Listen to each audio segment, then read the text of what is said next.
राधे राधे, जय श्री कृष्ण। तो आज के वीडियो में हम षटतिला एकादशी व्रत के बारे में जानेंगे। पंचांग के अनुसार माघ मास के कृष्ण पक्ष की एकादशी तिथि को षटतिला एकादशी के नाम से जाना जाता है। षटतिला एकादशी के दिन भगवान विष्णु की पूजा होती है और भगवान विष्णु को तिल का भोग लगाया जाता है। धार्मिक मान्यताओं के अनुसार षटतिला एकादशी के दिन तिल का दान करने से स्वर्ग की प्राप्ति होती है और जो जितना तिल दान करता है उतने 1000 वर्ष तक स्वर्ग में स्थान पाता है।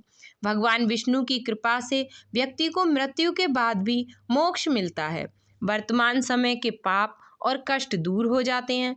तो आइए जानते हैं कि इस वर्ष षटतिला एकादशी कब है, पूजा का मुहूर्त, तिथि और पारण का समय क्या है।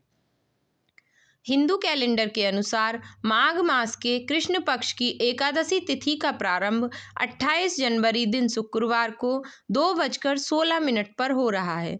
इस तिथि का समापन उसी रात 11:35 पर होगा। ऐसे में षटतिला एकादशी का व्रत 28 जनवरी को रखा जाएगा। षटतिला एकादशी के दिन पूजा को सुबह में कर सकते हैं। इस दिन अभिजीत मुहूर्त जो है वो दोपहर 12:13 से लेकर दोपहर 12:56 तक है। विजय मुहूर्त दोपहर 2:22 से दोपहर 3:05 तक है। जो लोग षटतिला एकादशी का व्रत रखेंगे वे पारण 29 जनवरी दिन शनिवार को प्रातः 7:11 से सुबह 9:20 के बीच कर सकते हैं। इस दिन द्वादशी तिथि का समापन 8:37 पर रात्रि में होगा। षटतिला एकादशी के दिन पानी में तिल डालकर स्नान करते हैं। उसके बाद षटतिला एकादशी व्रत और भगवान विष्णु की पूजा का संकल्प करते हैं। भगवान विष्णु को पूजा में फूल, फल, अक्षत, तिल के लड्डू, पंचामृत, तुलसी का पत्ता आदि अर्पित करते हैं। पूजा के समय षटतिला एकादशी व्रत की कथा को सुनते हैं और अंत में भगवान विष्णु की आरती करते हैं। तो आइए षटतिला एकादशी की जो व्रत की कथा है वो श्रवण करते हैं।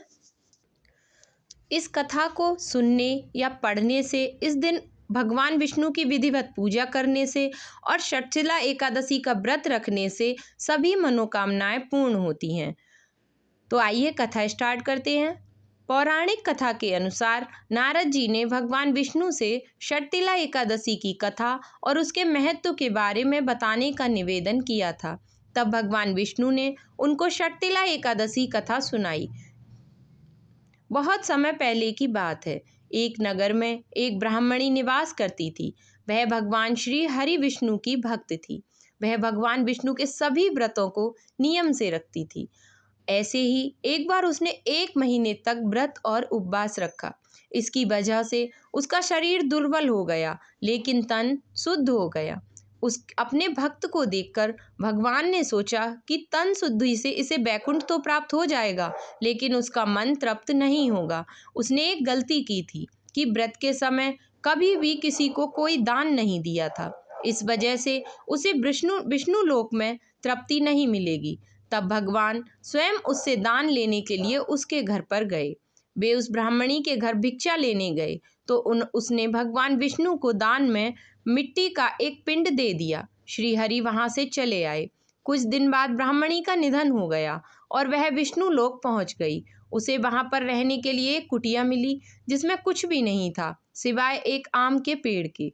उसने पूछा कि इतना व्रत करने का क्या लाभ। उसे यहाँ पर खाली कुटिया और आम का पेड़ मिला।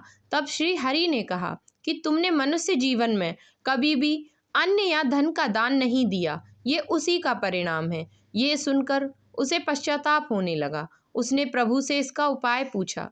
तब विष्णु भगवान ने कहा कि जब देव कन्याएं तुमसे मिलने आए तो तुम उनसे षटतिला एकादशी व्रत करने की विधि पूछना। जब तक वे इसके बारे में बता ना दें तब तक तुम इस कुटिया का द्वार मत खोलना। भगवान विष्णु के बताए अनुसार ही उस ब्राह्मणी ने किया। देव कन्याओं से विधि जानने के बाद उसने भी षटतिला एकादशी व्रत किया। उस व्रत के प्रभाव से उसकी कुटिया सभी आवश्यक वस्तुओं, धन धान्य आदि से भर गई। वह भी रूपवती हो गई। भगवान विष्णु ने नारद जी को षटतिला एकादशी व्रत की महिमा इस प्रकार सुनाई। षटतिला एकादशी के दिन तिल का दान करने से सौभाग्य बढ़ता है और दरिद्रता दूर होती है। षटतिला एकादशी के दिन स्नान करें, साफ वस्त्र धारण करें, श्री हरि विष्णु का स्मरण करें और व्रत का संकल्प लें। घर के मंदिर में श्री हरि विष्णु की मूर्ति या फोटो के सामने दीपक जलाएं। भगवान विष्णु की प्रतिमा या फोटो को वस्त्र पहनाएं। प्रसाद व फलों का भोग लगाएं। षटतिला एकादशी के दिन काले तिल के दान का बड़ा महत्व है। भगवान विष्णु को पंचामृत में तिल मिलाकर स्नान कराएं। इस व्रत को रखने से आरोग्यता प्राप्त होती है। अन्न, तिल आदि दान करने से धन धान्य में वृद्धि होती है। भगवान को धूप दीप दिखाकर विधिवत पूजा अर्चना करें, आरती उतारें, पूरे दिन निराहार रहें। शाम के समय कथा सुनने के बाद फलाहार करें। तो ये कथा संपन्न हुई। राधे राधे, जय श्री कृष्ण।